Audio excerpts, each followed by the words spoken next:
মঠচমনি বাজার ব্যবসায়ী সমিতির উদ্যোগে আগামী 4 জানুয়ারি থেকে শুরু হচ্ছে গৌরাঙ্গ মহাপ্রভুর উৎসব। 5 দিন ব্যাপী উৎসব শুরুর আগেই শুক্রবার ব্যবসায়ী সমিতির উদ্যোগে এক রক্তদান শিবির হয়। তাতে উপস্থিত ছিলেন মুখ্যমন্ত্রী ডক্টর মানিক সাহা, মেয়র দীপক মজুমদার, বিশিষ্ট সমাজসেবী ও রাজনীতিবিদ রাজীব ভট্টাচার্য সহ অন্যান্যরা। মুখ্যমন্ত্রী বক্তব্য রাখতে গিয়ে রক্তদানের গুরুত্ব ও প্রয়োজনীয়তা নিয়ে আলোচনা করেন। মানুষের মধ্যে রক্তের বন্ধন গড়ে তোলার জন্য নিয়মিত রক্তদানের আহ্বান জানান। এদিন শিবিরে মঠচমনি বাজারে ব্যবসায়ীদের বেশ উৎসাহের সঙ্গে রক্তদান করতে দেখা যায়। এখানে যারা আজকে রক্ত দিচ্ছেন, আমি যা শুনলাম অনেকে এই অত্র এলাকার লোক না, কিন্তু অনেকে আছে আমরা অনেক জায়গা থেকে এসে বহু দূর থেকে কিন্তু এখানে ব্যবসা বাণিজ্য করে, তো ওরা স্বতঃপ্রণোদিত হয়ে এই রক্ত দিচ্ছেন। আমাদের যখন কোভিড মোকাবেলার সময় প্রচুর রক্তের একটা সমস্যা হচ্ছিল, যেটা আমি বলছিলাম যে ডিমান্ড আর সাপ্লাইয়ের মধ্যে একটা বিরাট ফারাক আসছিল। আমি আবেদন করেছিলাম, আবেদন করার পরে সব সংস্থা, বিভিন্ন বাজার হাট এবং স্কুল কলেজ সমস্ত যারা ক্লাব চালায় তারাও কিন্তু এগিয়ে এসছেন এবং সেই সমতাটা বজায় রেখেছেন।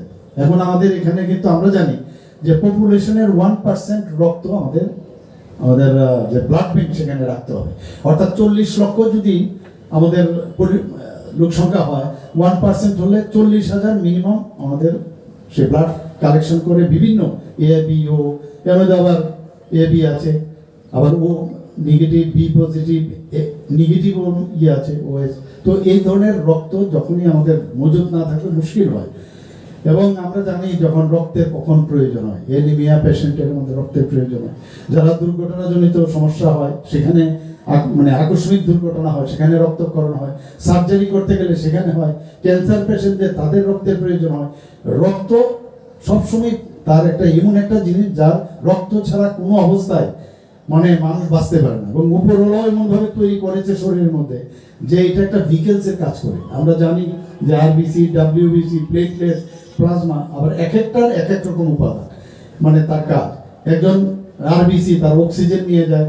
তো ভগবানকে আমাদের স্মরণ করতে হবে এবং আপনাদের যে শ্রী শ্রী গৌরাঙ্গ মহাপ্রভুর নামে আপনারা যে সংকীর্তন করে আসছেন, এগুলোও কিন্তু এর মাধ্যমে আপনারা নিশ্চয়ই তার পুণ্য লাভ করবে।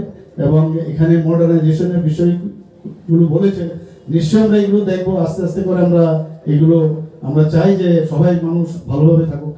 Bureau report, news daily Bharat.